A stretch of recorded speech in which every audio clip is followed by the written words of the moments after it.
I think it's important to mention at this time in the story that other ministers, more experienced, older ministers, were coming to Germany, and they had a great impact and a great influence on my life, on my wife's life, on the effect of this church.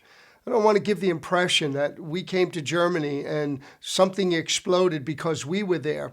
Now, there were people that were here before us, and there were many people that it seemed like the Lord had sent to Germany to help us to do what we were doing. And I just want to mention a few of them right now. One was Dr. Summerall. Dr. Summerall was probably at the time that we first met, he must have been in his mid to late 60s. He had traveled all over the world. He had an experience with Jesus when he was 18, and his life was amazing. If you ever get a chance to read about the life and ministry of Dr. Lester Summerall, you want to do that. It'll impact you, and it'll encourage you to find out what God wants you to do and to be all that God wants you to be. Another minister that was of great influence for us was Reinhard Bonnke. Reinhard is probably the best known German evangelist, although his ministry was not really in Europe, it was predominantly in Africa. I had heard about his ministry, and I guess because of our work with Kenneth Hagin, he had heard about our ministry in Germany. And so when he came to Germany to visit and he came to Munich to preach, he looked me up. And we met for the first time, and I asked him if he wouldn't come and speak to our Bible school. You have to imagine, the first year of our Bible school in 1984, I think we had 24 students. And it was just a small group of people, but it was almost, I have to say, supernatural how some of them came to Munich. Some had already come to go to Bible school before we even announced we were going to do a Bible school. It was amazing. Reinhard came and he ministered to those students, and I'll never forget it. When he walked out the door, he turned to me and he said, I had very little hope that God could do something fresh and new in my own country, but after sitting in and being with those students today, you've given me hope for Germany. Well, a friendship began with Reinhard's ministry, and I asked him to come and speak at our faith conference. And the night before he was supposed to arrive, I get a phone call around 11 o'clock at night. He had to tell me, unfortunately, he couldn't come because there was something going on in Africa, and I understood Africa was his main emphasis of ministry, so he wasn't able to make it. It was a bit difficult for me because we had advertised Reinhard Bonnke was going to speak at our conference, and he doesn't come. Well, I said, Reinhard, would you come next year? He said, I'll come next year. Well, here we are again. It's the next year. I guess this is 1987. And Reinhard's supposed to come, and I get a phone call. This time it's close to midnight, and it's Reinhard with his deep voice. Hello, Brother John. And he tells me, I have to go to Africa tomorrow. I'm so sorry. We've had a situation, and I need to meet with the leaders of a nation because of the next outreach we're going to do. I said, Reinhard, this puts me in a very difficult position. He said, I understand that. He said, but I have something I want to give to you, and I want you to consider this. He said, I have a friend with me right now. His name is Ray McCauley. He pastors in South Africa, and he'd be willing to take my meetings for the conference. Now, I had heard about Ray McCauley. Ray is quite a character. He was a bodybuilder. He used to be best friends with Arnold Schwarzenegger. When Arnold became Mr. Universe, Ray was first runner-up for Mr. Universe. And from going from a bodybuilder to a pastor of one of the most largest thriving churches in South Africa, probably one of the largest multiracial churches in the world, right in the midst of Johannesburg at a time of apartheid, was an amazing thing. And so I was excited to meet Ray. So I asked Reinhard, I said, Reinhard, would you do me a favor? Will you fly to Munich? Will you introduce Ray? Will you explain to the people why you can't stay? And Reinhard Bonnke, such a man of integrity, he said, I'll do that. He flew to Munich in the morning. He did the morning session. He introduced me to Ray. He introduced Ray to the convention, and then he flew back to Frankfurt, and his wife Annie was waiting for him with another suitcase, and he went on and flew to Africa. I always remember that was so kind of him that he would do that. And a friendship started with Ray McCauley. After this first meeting of Ray, when he ministered here in the church, you could tell he had a special gift. Ray is a real apostle of God. Through his ministry and through the church there, Rhema, South Africa, the whole nation of South Africa and the continent of Africa was being affected.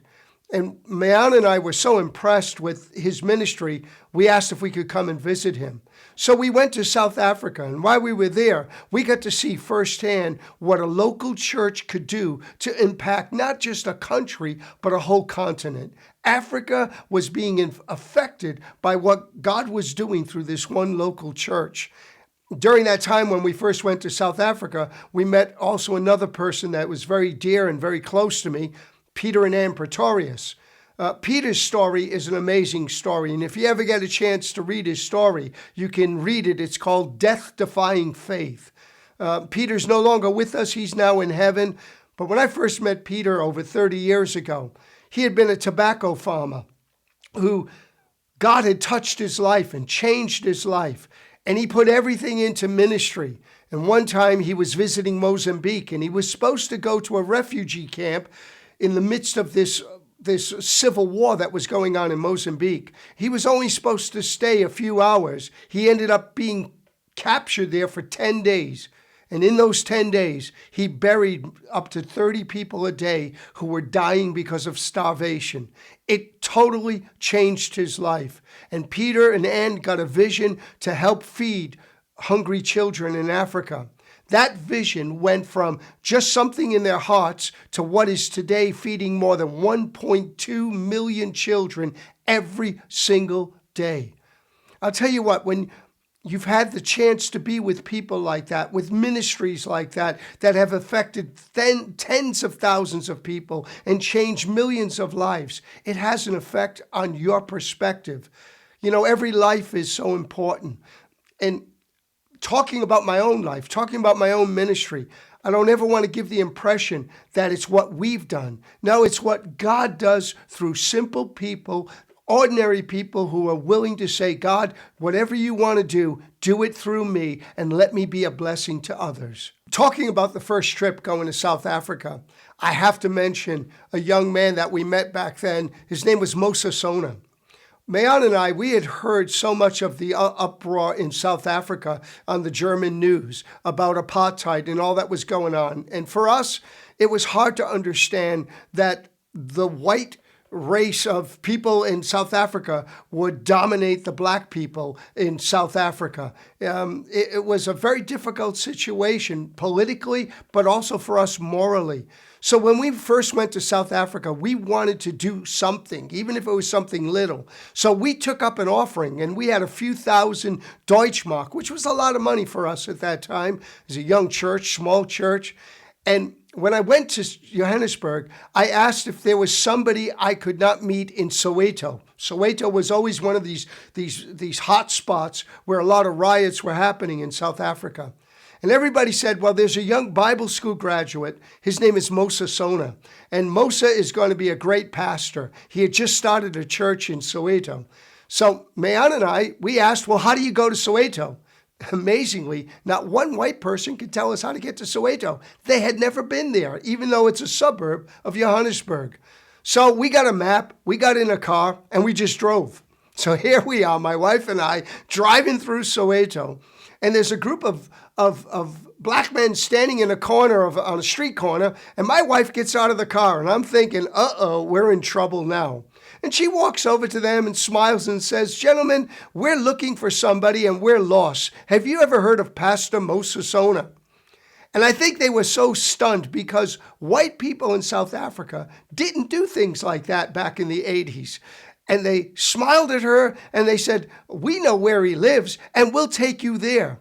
This group of 20 or 30 men, all in a group, ran before my car and said, follow me. And so we drove behind this group of guys running through Soweto. They brought us right to the door of Mosa Sona. We met Mosa, and at those days, Mosa was starting his church in an open field. They had, I think it was a container where they would lock their chairs up. And on Sunday mornings, they would open the container, set up the hundreds of chairs for their church, and they'd have church open air. I know I haven't seen Mosa in quite some time, but my son Philip, when he was spending some time working with Peter and Ann Pretorius, helping children in South Africa, he visited Mosa's church. And he said, Dad, it was the most alive, thriving church. When that church began to sing, he said, it just goes right through your soul and right through your heart. And when they heard that Philip was my son, they brought him up on the stage, and Mosa explained that this is the son of John and Mayana Angelina, and he told the story of us first coming and we encouraging him. But I need to tell you the truth. He encouraged us more than we encouraged him.